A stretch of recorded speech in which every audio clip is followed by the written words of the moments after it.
Papež Frančišek se je v Vatikanu srečal z udeleženci tečaja o postopku za spregled trdnega in neizvršenega zakona. Le-tega je spodbudilo sodišče Rimska rota. Papež je zbrane spomnil na nedavno sinodo. Pokazala se je zaskrbljenost glede poenostavljanja teh postopkov in sicer zaradi pravičnosti. Po eni strani gre za pravičnost samega postopka, po drugi pa za pravičnost do ljudi, ki včasih tudi več let čakajo na razsodbo. Papež je že pred sinodo ustanovil komisijo, katere naloga je pomagati pripraviti različne možnosti, ki bi upoštevale tako načela pravičnosti kot načela ljubezni.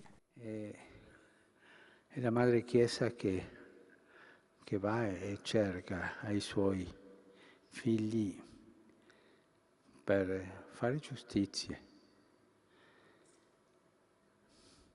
Mati Cerkev je tista, ki gre in poišče svoje otroke, da bi izvajala pravico. Potrebno pa je biti zelo pozorni tudi, da se postopki ne odvijajo znotraj okvira poslov.